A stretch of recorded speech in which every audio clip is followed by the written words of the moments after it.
All right, picture this. You're on stage doing your business presentation, and you bet that that could possibly be your best presentation ever. You had your hand gestures right, your vocal variety nailed it, but at the last segment where you saved the dedicated time for Q&A session, things just fell silent. Have you been there? It's kind of awkward, right? So today, I'm just going to share with you some things to do and not to do when your audience is not as responsive or engaging as you want to be. Let's start off with what not to do. So first things first, when your audience do not respond, don't panic. Don't rush into things. Don't put people on the spot. I don't think I have to explain to you why putting people or your audience on the spot would actually help. Yes, you may force an answer out, but eventually the environment and the atmosphere will feel a little tense. People will start avoiding eye contact and it would feel really dragged out. Second, another form of picking on your audience is do not make aggressive eye contact. See here? Have you seen speakers where they look around darting like they are ready to hunt for their next prey? Yeah, I've been there. It's not a pleasant experience. When you make eye contact like that, it actually triggers the flight or fight reaction from your audience. You don't want that, and it actually contradicts what you're trying to achieve. You're trying to make it a welcoming and open environment where your audience are open to ask further questions and learn about your content, right? So don't do that. No aggressive eye contact. No picking on someone and putting them on the spot to answer a question. Another thing, you should not guilt trip your audience into answering a question. Now, that is just kind of sad. It's actually turning a professional exchange between you and the audience into an emotional burden. If they feel bad, they might just skim through your question really quick. It might not be an authentic answer to begin with. So guilt tripping is a common tool, but I highly don't recommend it. As a last resort, no, just don't do it.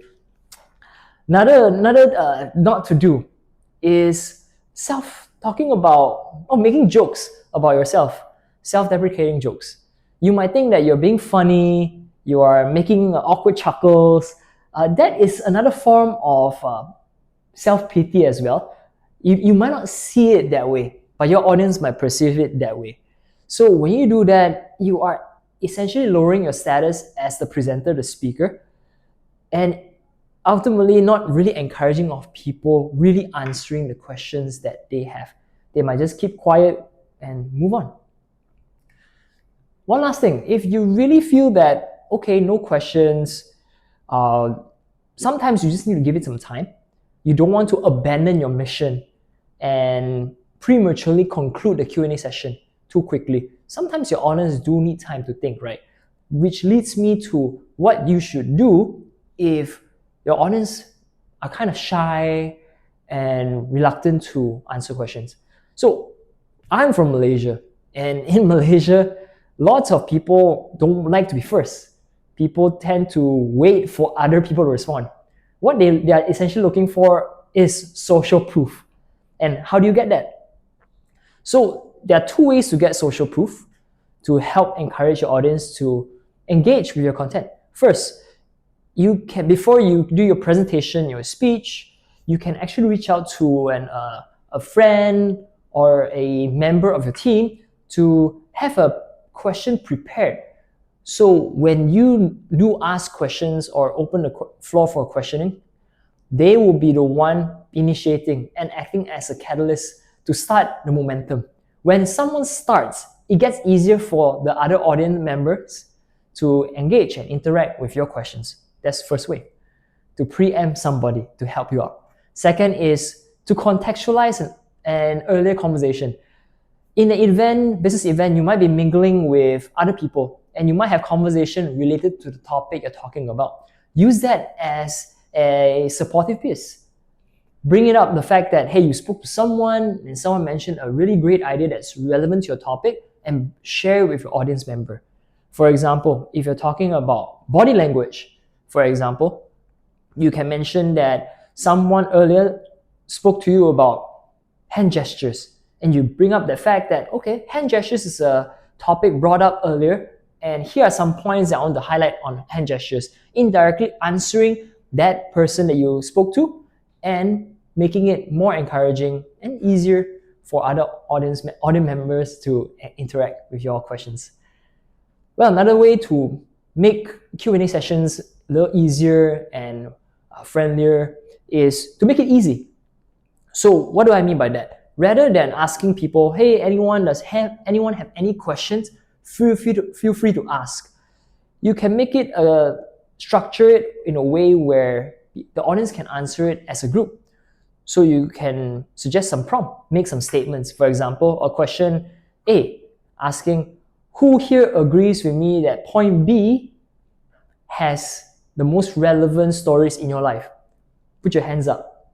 And that way, you make it easier for the group as a collective unit to answer your question.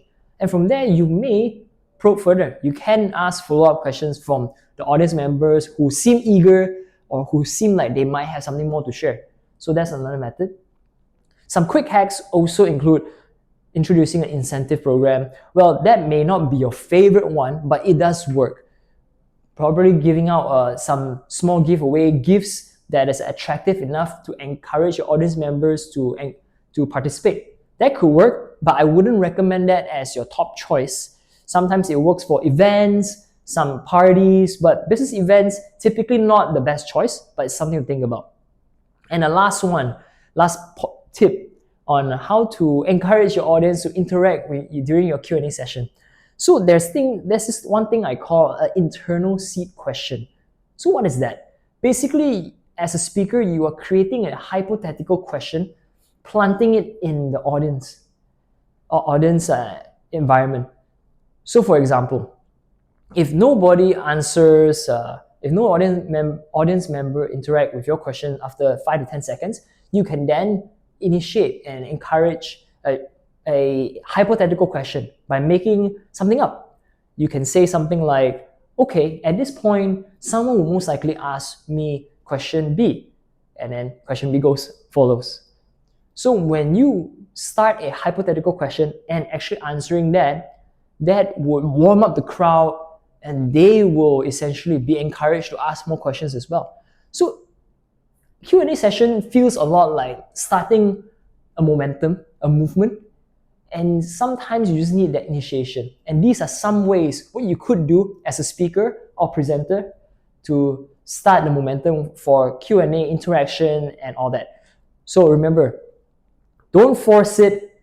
Give your audience some time to process those questions that they may be too shy to ask, especially in a country like Malaysia where I'm from.